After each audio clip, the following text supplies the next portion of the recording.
I've lived long enough to see people I once loved slowly fade from my days. What remains are quiet lessons learned through time, loss, and reflection. I want to share my life story with you, the lessons it took me a lifetime to understand. Perhaps, somewhere along the way, you may recognize a part of yourself in my experiences. If so, I hope these moments feel familiar, comforting, or quietly meaningful. Please give me a few minutes of your time and listen with an open heart. My name is Evelyn Moore. I was born in 1929. I grew up during ration cards and radio news. I watched the world reinvent itself over and over again. For 42 years, I worked as a library archivist. I preserved other people's stories, birth records, letters, forgotten histories. Funny thing is, I didn't take very good care of my own. I retired at 60. I thought I had prepared. I hadn't. I've buried my husband, my parents, my younger sister, and almost everyone who once knew me as a young woman. So if you're in your 60s right now, please listen.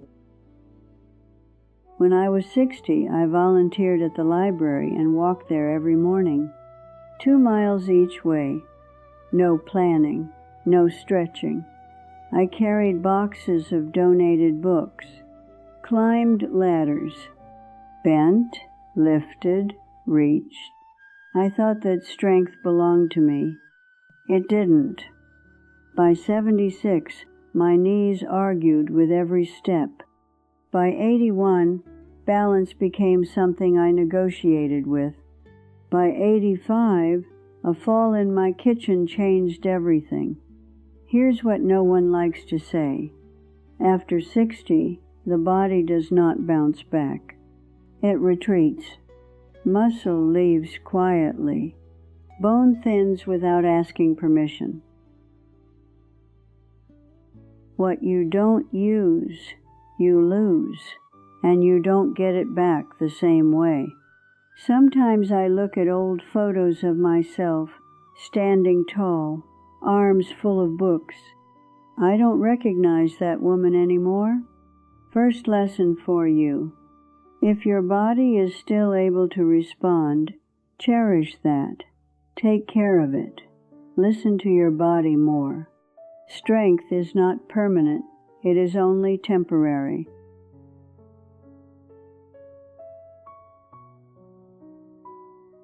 Where are you hearing my story from? How old are you now? And what are you still able to do? Do you bathe, dress, and take care of your own hygiene? Or even better, do you still regularly go for a 30 minutes walk every day? Let me know in the comments below this video. I had 2 friends I thought would outlive me. We met every Thursday morning for coffee. We called ourselves the ladies. Julia, Maria, and me. Decades of birthdays, funerals, secrets. We watched each other's hair turn gray. Julia died first, a stroke, 81. Maria followed, pneumonias, 84. I'm the last one left. I didn't make new friends. I thought my circle was complete. I didn't understand that time would shrink. My children visit me every weekend. My grandchildren call me every day. But after each call, each visit from my children and grandchildren, there are endless silences. Everything becomes quiet. Loneliness invades every space and every part of me. I realized I was gradually becoming withdrawn. I forgot how to converse. I thought I needed to change, needed to be listened to share and to talk. I decided to step out of my house, go out and find my old friends, like me. I joined senior citizen clubs in the neighborhood. There, we chat, dance together, travel together, or bake little cakes together. That really changed my life. Believe me, if you are over 60, don't hesitate to make more friends. Friendship is wonderful. I'm serious. People of all ages need friends. The message that I want to send you now: keep your social connections regardless of your age.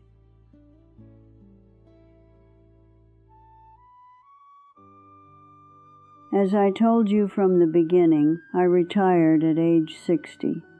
I thought retirement meant rest. Instead, it meant silence. For decades, I was Evelyn from the archives. People needed me. Then suddenly, no one did. The days stretched too long. I don't know what I should do. It felt unnecessary. Replaceable. Retirement leaves me feeling lost when the job is my only identity. It took years to find balance again. Those lost years haunt me. Then I attended a painting class. There I was able to communicate, learn how to observe and listen to nature and the scenery around me, express my soul and emotions, and paint them with different colors. I truly found joy there, but the class time was still too little compared to my free time. A few years ago, I applied to volunteer at a small library near my home. I found it very meaningful. It kept me busier and left me with less time to think about my loneliness. This work truly felt like a gift from God. Thank God. From my life, if you can watch this, I want you to remember: find purposes in life beyond work and children, because when old age comes, you will need more than that to find joy within yourself, not from external sources. After all the lessons about health and friendships, this was the one that hurt the most to admit, because it wasn't about bad luck or aging. It was about me. I thought I was being a good mother. I really did. When my daughter chose a job I didn't respect, I told her she was selling herself short. When my son married a woman I didn't understand, I asked him more than once if he was sure. When they raised their children differently than I had, I corrected them, quietly at first, then less quietly. I would say things like, "I'm just worried about you. I've lived longer, I know how this ends. I'm only trying to help." What I didn't hear was how it sounded on the other side. I remember one dinner in particular. My son was talking about problems at work. He wasn't asking for advice, he just wanted to vent.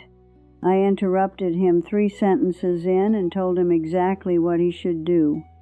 He stopped talking mid-sentence, pushed his food around his plate, and didn't bring it up again, ever. After that, the calls got shorter. The visits felt polite. They stopped telling me the hard things. I told myself they were busy, that this is just what happens with adult children. That was a lie I told myself to avoid the truth. The truth was, I had made myself unsafe to talk to. It took years for me to learn how to sit there and say nothing, to listen without jumping in, to bite my tongue when I disagreed, to let my children live lives I wouldn't have chosen. And by the time I learned, some distance was already built. Not dramatic, just quiet, permanent in places. Here's what I know now, and I wish I had known earlier. Your children don't need another voice in their head. They already have enough. They don't need you to manage their lives. They need to know you're still on their side even when you don't understand their choices. If you're a parent watching this, especially later in life, remember this: you don't have to be right. You don't have to be helpful. You just have to be there. Because advice can feel like pressure. But presence, real presence, that's what keeps the door open.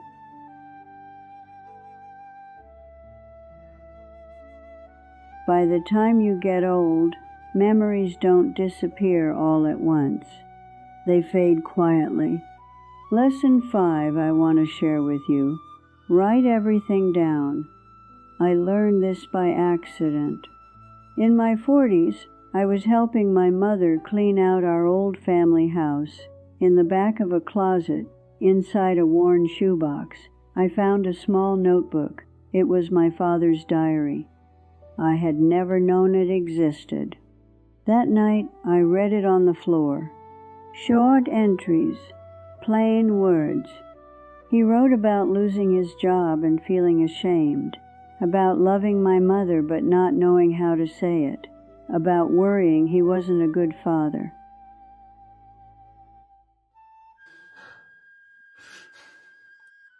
I cried because I finally understood him years after he was gone.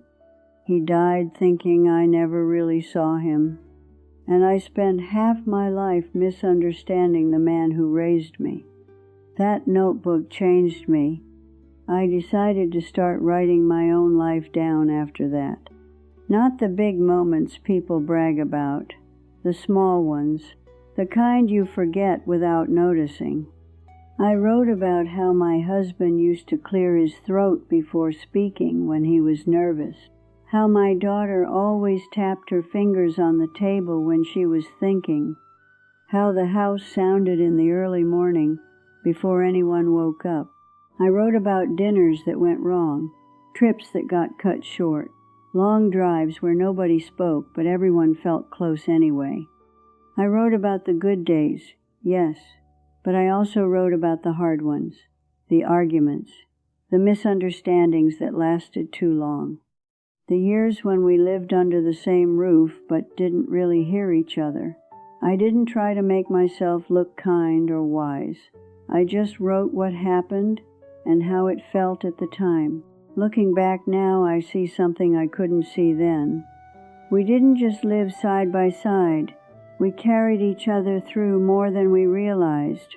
Losses, changes, quiet moments that didn't seem important, but were. Those pages became a way of holding on, a thread tying one day to the next, one generation to another. Maybe one day my children, or their children, will read those words and understand where they came from, what we struggled with, what we loved, what we didn't know how to say. This video has gone on longer than I planned, and now I need to go out with my family. There are still many lessons I haven't shared yet, and I will next time. If you've learned something life taught you the hard way, don't keep it to yourself. Leave it in the comments. Someone out there may need it.